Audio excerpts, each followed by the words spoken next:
చంద్రబాబు నాయుడు గారు అక్కడి శాసనసభలో మాట్లాడిన ఎంబడే నేను ఉత్తమ్ కుమార్ రెడ్డి గారు వెళ్ళి స్పష్టంగా గోదావరి రివర్ మేనేజ్మెంట్ బోర్డుకి మేమే సొంతంగా వెళ్ళి ఫిర్యాదు చేసినాం. గోదావరి రివర్ మేనేజ్మెంట్ బోర్డు తర్వాత జలశక్తి మంత్రి దగ్గరకు వచ్చి ఫిర్యాదు చేసినాం. అదేవిధంగా ఆర్థిక మంత్రి గారికి వేరే సందర్భంలో కలిసినప్పుడు ఈ అంశాలను ప్రస్తావించడం, ఎందుకంటే కేంద్ర ప్రభుత్వం ఆర్థిక సహాయం అందించబోతుంది. అదేవిధంగా వివిధ బ్యాంకుల నుంచి ఎఫ్ఆర్బిఎం పరిధిలో కాకుండా అవుట్ ఆఫ్ ఎఫ్ఆర్బిఎంలో లోన్లు ఇవ్వడానికి ఏదో ప్రయత్నాలు చేస్తున్నారని పత్రికల్లో వస్తున్నాయని మేము చదివినాం అని ఓరల్గా చెప్పడమే కాకుండా సంబంధిత శాఖ మంత్రి జలశక్తి మంత్రి గారికి లేఖ రాయడం కూడా జరిగింది. అధికారికంగా ఈ వివరాలన్నీ పెట్టి జలశక్తి మంత్రి గారు కూడా మాకు వెనక్కి స్పష్టంగా లేఖ రాసిండు. ఇంతవరకు వాళ్ళు మాకు ప్రాజెక్టు రిపోర్టే ఇవ్వలేదు. ప్రాజెక్టు రిపోర్టు మీ అభ్యంతరాలను పరిగణలోకి తీసుకోకుండా అనుమతి ఇచ్చే సమస్యనే లేదు. ఏ రకంగా కూడా ఇంతవరకు మా దృష్టిలో లేదు. మేము ఖచ్చితంగా చర్యలు తీసుకుంటాం. సిఆర్ పాటిల్ గారు మళ్ళీ ఉత్తమ్ కుమార్ రెడ్డి గారికి లేఖ రాయడం జరిగింది. ఈరోజు ప్రభుత్వం ఎక్కడే నిర్లక్ష్యం వహించలేదు.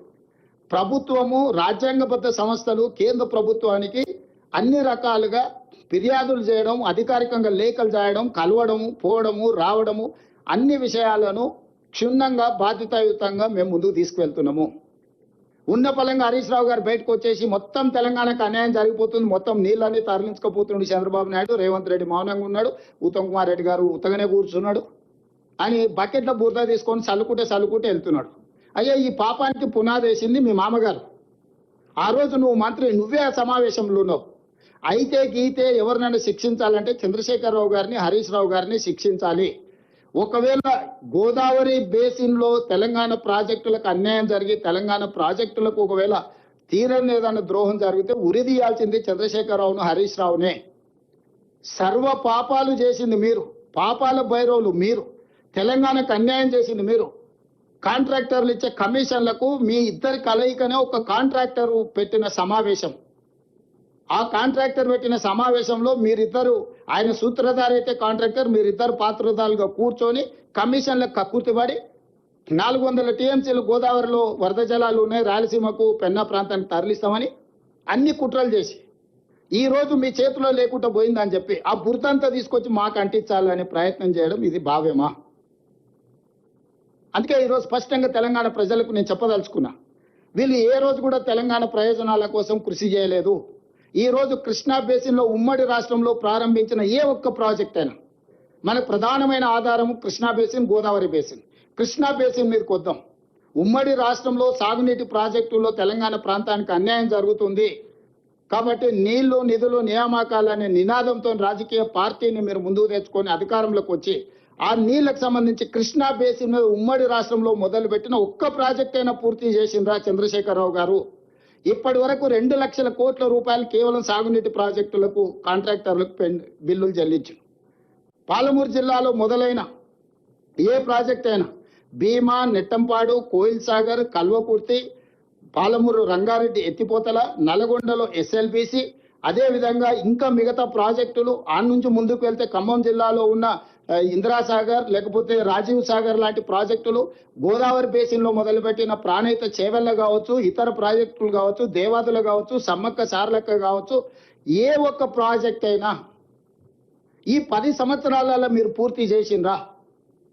ఆనాడు తుమ్మిడిహెట్టి దగ్గర మొదలుపెట్టి ప్రాజెక్టు కట్టిన ఉంటే అసలు లిఫ్టులు లేకుండానే గ్రావిటీతోనే ఈరోజు ప్రాజెక్టులన్నీ కంప్లీట్ అయ్యి మొత్తం ఉత్తర తెలంగాణ సస్యశ్యామలం అయ్యేది ఉండే.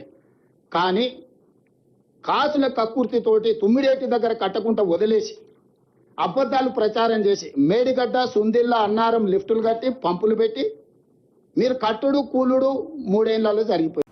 Telangana is a gold mine. మంచి రాష్ట్రం. ఆ eco system is very powerful eco system. అది రావాలంటే చాలా టైం పడుతుంది. ఇక్కడ యాగం చేయాలి, ఇది చేయాలి.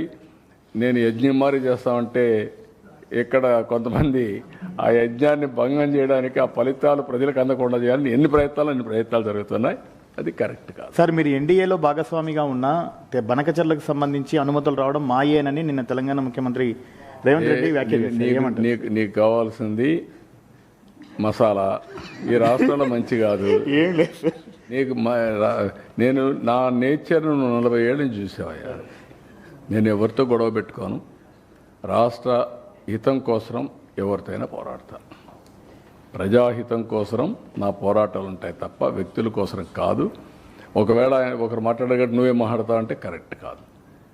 అందరం కలిసి అక్కడ తెలంగాణ అభివృద్ధి కావాలి, ఆంధ్ర అభివృద్ధి కావాలి.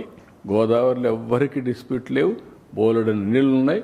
ఎవరి శక్తి ఎంత ఉంటే అంత తీసుకుపోయి ఇండ్లో పెట్టుకోవచ్చు, పొలాల్లో పెట్టచ్చు, అన్ని చెరువులు పెట్టచ్చు, ఏం నష్టం లేదు.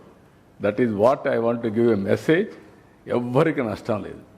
3000 టీఎంసీ నీళ్లు సముద్రంలోకి పోతున్నాయి, 100 సంవత్సరాల ఆవరేజ్. తెలంగాణ ఎగిరెగిరి తీసుకుంటే ఒక 200 టీఎంసీ తీసుకుంటారా? ఆంధ్ర ఎగిరెగిరి తీసుకుంటే ఒక 100 టీఎంసీ తీసుకుంటారు. వర్షాలు బాగుపడితే అవి కూడా అవసరంలే, అక్కడే వచ్చేస్తాయి నీళ్ళన్నీ. కాబట్టి మనం ఆలోచించుకుంది ఇది కూడా మళ్ళీ లిఫ్ట్ చేయాలంటే కరెంటు ఛార్జీలు కట్టాలి. కానీ కరువు వస్తే ప్రమాదం. కరువు రాకుండా ఉండాలంటే ఇవన్నీ చేసుకుంటే రాష్ట్రం బాగుంటుంది. ఎప్పుడు కూడా తెలంగాణకు ఆంధ్రాకు నేను ఇప్పుడే ఆలోచించాను. అప్పట్లో కూడా తెలంగాణ 2 రివర్లలో కూడా కొంచెం దూరంగా ఉంటుంది, లిఫ్ట్ చేయాలి. ఆంధ్రాలో ఏమైందంటే లాస్ట్ స్టేట్ గోదావరి డెల్టా వచ్చిందంటే దానికి కారణం అప్పట్లో కాటన్ ఒక బ్యారేజ్ కట్టాడు. బ్యారేజ్ నుంచి నీళ్ళు నేరుగా పొలాలకు వెళ్ళిపోతాయి. కృష్ణా, ఈస్ట్ గోదావరి, వెస్ట్ గోదావరి ఒక 30-40 లక్షల ఎకరాలకు నీళ్ళు వెళ్ళిపోతాయి. అదే మరి కృష్ణా బ్యారేజ్ కట్టారు. ఈ బ్యారేజ్ వల్ల అటు కృష్ణా డెల్టా, వెస్టర్న్ డెల్టాకు వచ్చేసాయి. దీనికి లిఫ్ట్లు ఎక్కడ అవసరం లేదు. అదే నేను చూసిన తెలంగాణలో ఒకప్పుడు చాలా డెప్త్ అన్నమాట, మామూలు కాదు.